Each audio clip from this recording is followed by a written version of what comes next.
Hi everyone, and welcome back. Today I'm going to be talking about trans voice and the relationship that trans people have with their voice, and as well as talking about my relationship with mine over the course of my transition.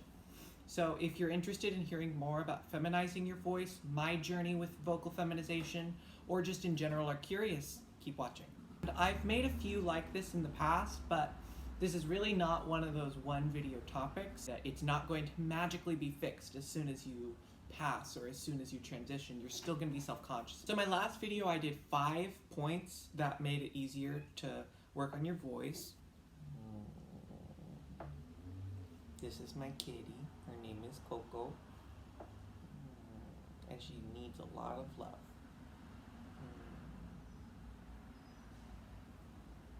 The hardest aspect for me to get down was feeling comfortable with my voice enough and feeling comfortable in public, and something that not a lot of trans people talk about, but feeling comfortable to speak on voice chat online, because gamers and the internet in general are very transphobic, especially gamers that have trouble getting girlfriends. I'll do a whole video on this at some point, but I think they are very threatened by trans women because they run into trans women on their video games more often than they run into cis women, and a lot of these people tend to cross over into the incel demographic who resent the prevalence of trans women on the internet, so they use that as an excuse to pick apart anyone who's female presenting or sounds female. And it's so bad that a lot of my female friends who play on the internet and play games get accused regularly of having a voice moderator or voice modifier because they sound like a girl. So you truly can't win, in my opinion, but the more you work on your voice, the more comfortable you'll feel. And there was a time when I would never speak on the internet on voice chat or anything, and I wasn't comfortable with it, but these steps helped me overcome that, and I want to help you over. First, your trans voice is not about being 100% passable. Your trans voice is simply about feeling comfortable enough to be yourself. When I first transitioned, I didn't even live as a woman because I did not think that I passed. And because of it, I think that I did not work on my voice as much as I could have. Your natural vocal range is pretty easy to figure out. You just have to get a recording of yourself talking at a natural pace and you can get an idea. But a lot of trans people, they push themselves too far out of their natural range because they want to either emulate another trans person or they're just desperate to make it sound as different from their natural voice as possible. But in my opinion, the farther out of your comfort range you go, the less natural it will sound. It's like the same difference as speaking softly and breathily versus speaking like a falsetto, because nobody talks like this. Let me give you an example. When I first transitioned, I tried to be up here, I tried to be as high as I physically could go, and it was incredibly hard to listen to because you could hear my strain.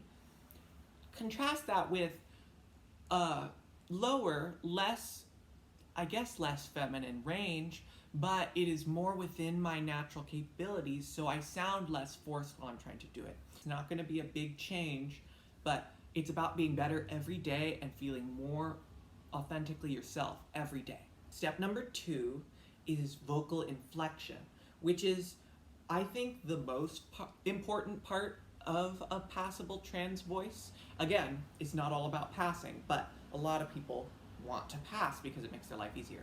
My voice itself still rests in an androgynous range. There's a certain range that is typically male and there's a certain range that's typically female, and when I record my voice, I still fall within an androgynous range. However, I think that I have gotten a fairly feminine vocal inflection, which has helped me a lot.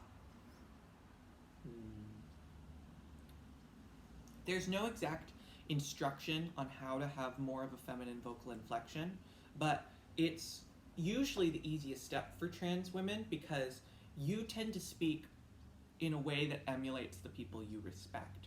Like, a lot of gay men are told that they have a feminine inflection, and there's no real science behind it. my theory is that gay men just speak like other gay men that they look up to, and it's kind of self-fulfilling.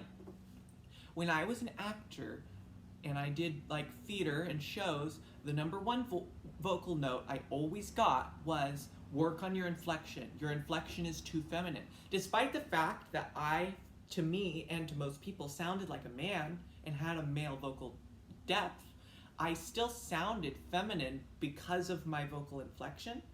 And a lot of people think that like a slight up lilt at the end of your speech gives a more feminine inflection. So that's something to keep in mind, especially if you're struggling with altering the pitch of your voice. That's the first place to start. The third, and in my opinion, probably the hardest one, at least for me, is finding your low. So everybody has their highs, the peaks, and the valleys of their voice. My voice goes up and then back down and then back up, and it can go really low. But when I'm talking, I don't go there. My natural low when I was talking used to be very low because I spoke dynamically and I liked it. There's a lot going on. Find your own natural low and work on it every day. That doesn't mean take your low and go up here, because you can't. You're going to go down and up as you speak, but you can slowly incorporate raising that low in your voice so that you naturally don't go down as much. When you're talking up here the whole time, it doesn't sound natural. So if your low is low and you can't get it that much, better, you can work on making it maybe less loud, incorporating more breath. Work like a yawn, like, oh. Nobody yawns like, ah. Well, and if you do, then sorry. But my point is that you can slowly incorporate raising the bar. Be patient. Be patient with yourself. It will take time. It has taken me years. My old videos, you would not believe how many people gave me comments that I had to delete about how much of a man I sounded like. Even in my vocal feminization video. And I do think I sound a lot better than I did those like years ago, but I still have a lot of self-conscious feelings about my voice. And those aren't gonna go away overnight. A lot of it, I hate to say it, is dysphoria. And dysphoria is really hard to totally shake. But I promise you it'll get better. Number 4, this is probably the most important lesson I learned from speech therapy, and that was think about the onsets of your words. When I was younger, and you can see in my old videos, I had a fairly loud and dynamic voice, and the onsets of my words were particularly very hard. Like, think about the word how. Do you say how, or do you say how? The difference between the ha and the ha sound is essentially the difference between a masculine and a feminine onset to your speech. The onset, in my opinion, is the most subconscious dialectical choice that people make. Like, nobody thinks about it. But do you say always, or do you say always? There's a slight difference. And the only difference I can physically notice is the amount of breath that goes into it. Before, I would like take a deep breath, ha. But now I try to, like, instead of popping a balloon, imagine filling up a balloon and slowly releasing the air. So ha versus ha. That is a soft versus a hard onset. And if you can find those in your voice when you start a vowel or when you start a ha sound, working on those specifically, you can get away with having a really deep voice if you have a feminine lilt, if you have soft onsets, and if you incorporate more breath into your voice. That's not to say you want to talk like this, but a lot of my vocal feminization came from incorporating a breathier tone and less volume in my onsets. Take a really deep breath and speak the words like it's a sigh. Now, you don't want to sound like a sigh in day-to-day speech, but as an exercise, sighing as you release your words can give you an idea of the difference between a breathier, softer approach and a harder approach. You know what I mean? The 5th point, and probably the easiest thing just to change and instantly do would be to download a vocal pitch analyzer. There's an app that I use, and it's just voice pitch analyzer. It's free. All you do is record like a 1-minute memo of your voice, and it'll keep track of how low and how high you go and your median range. The typical male vocal range is 85 to 180 hertz about, whereas the typical female range is between 165 to 255 hertz, and a lot of people fall within the androgynous range. And in this app, all of those ranges are helpfully laid out just so you can get an idea of your objective pitch. Now, do not be too hard on yourself about it, because the truth is that almost every trans person I know, in terms of hertz, falls within the androgynous range. My highs fall within the female range. My lows do fall within the male range, but my median is androgynous. That being said, combining my pitch with my inflection and with the onsets of my words, it generally gives a female picture. And the way I know this is that I get mammed on the phone or even on the internet. I don't get accused of having a voice changer because my voice isn't that high, but I'm usually not berated by transphobia when gaming, and that is really uncommon because gamers are the worst. All sorts of people fall all over the spectrum of vocal pitch. My mom is a woman with a very deep voice. Anytime we go out in public, people comment on her voice, and subsequently mine too. And at some point, you just have to roll with it. Something important to keep in mind is that no rule states that women have high voice, men have low voice. That's just gender roles, that's just societal expectations. So you can't impress that on yourself. The only reason I'm recommending that you find your pitch is that it is very hard to get an objective reading of how you're doing when it comes to vocal feminization. And that this can give you a numerical value. Maybe take a recording of yourself pre-transition so you can compare it to yourself post-transition. That way you can actually see how far you've come. And do not, I repeat, do not disparage yourself if you're in the androgynous range, because a passable voice does not have to be a universally female voice. Learn to embrace your deep voice, because a lot of men do find it sexy, a lot of women find it sexy, and that's not the only reason, but what I'm saying is that there's always a silver lining. Sometimes I think about Adele or other female vocalists who have really beautiful, resonant, lower vocal ranges, and I remind myself, you know what, that's me too.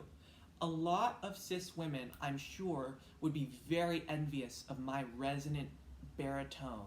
You know, there are altos, there are contraltos, and people come in all shapes and sizes.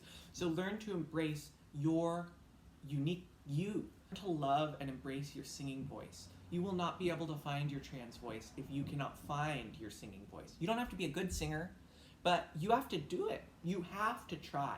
And I will say, I used to be too afraid to sing as a woman because I just thought my voice was too deep. I thought it wasn't appropriate.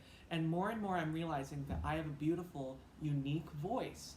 And plenty of women wish that they could hit a low E like I can. And it's okay to not fit into a box, because the truth is that's what makes you special. I think dysphoria is what stops us from being able to appreciate our deep voices as trans women, and I find that the people who most often call out or criticize my trans voice are fellow trans people. And in general, I think I have been criticized more often in my life by trans people than I have by transphobes, mostly because transphobes, they just do what they want anyway, and it's easier to ignore them. We as trans people are hypersensitive to the trans voice. We're hypersensitive to dead giveaways of other trans people because we see what we hate in ourselves. All trans people can relate to how uncomfortable it is vicariously living through somebody's dysphoria. That's why if you have another trans person tell you your voice isn't passable, tell you your voice is too deep, just remember to take it with a grain of salt and take it for what it is. Not that it means that far and away your voice is this way, you're not good enough. Just don't criticize yourself and don't use another trans person's hyper fixation on the qualities of your transness make you hyperfixate on those qualities. Because the truth, your dysphoria is never going to go away completely. But people don't talk about this enough. Cis people experience dysphoria too, because the idea of gender has been so spoon-fed to us that it isn't real. It is a stereotype, it is an archetype, and not one person 100% falls into any umbrella. And accept that. To stop telling me I don't pass. Just kidding. I just want them to stop telling anyone they don't pass. If somebody asks, hey, do I pass? Be honest. That's different than a trans person just trying to exist, just trying to be themselves, only to have a bunch of trans women on the internet tell them, you're not passable, you're ugly, you're too tall, your Adam's apple's too big. That's harmful, that's hurtful, and in my opinion, that's just as bad as the incels that tell each other that they'll never get a woman because their jaw is small.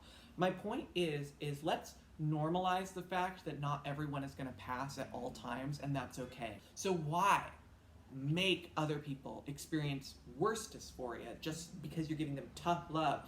Most trans people have had enough tough love for a lifetime, including me. And I have reached a place where I really do love myself, and that's why I'm able to be candid about this, but I want everyone to be able to reach that point too. Passing is really important, especially if you live in an area where it is not legal to be trans, or maybe hate crimes are especially prevalent. The truth is that trans women, specifically trans women of color, are murdered every day. And if we don't take that seriously as trans people, we could be putting ourselves in danger every day. So it's okay to want to pass, and it's okay to want to protect the trans women around you by letting them know, hey, here's how you could pass better. But let's not criticize each other anymore. Let's bring each other up. If you ever feel like your voice is a dead giveaway, your height is a dead giveaway, your whatever is a dead giveaway, just remember that you will always be so much more fixated on yourself than anyone else will be. You're always going to notice the little details more. You're always going to pay way more attention to your voice, to your appearance.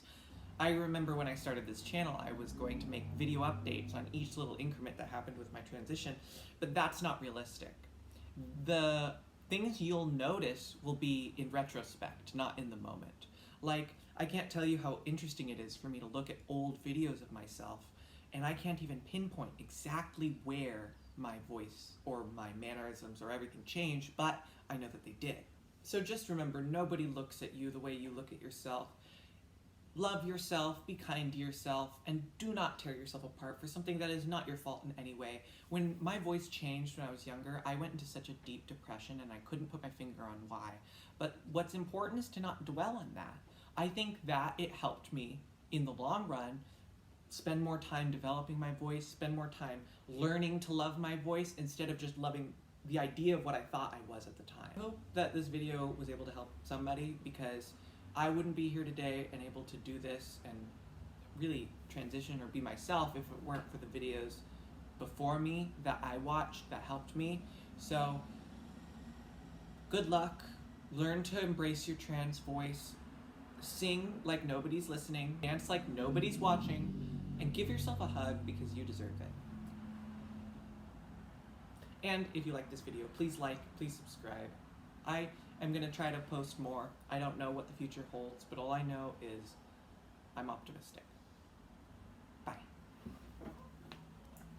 Trans voice is the term I use to describe the very real experience of not quite having a male voice, but not quite having a female voice. Deep voiced women have this, feminine men have this.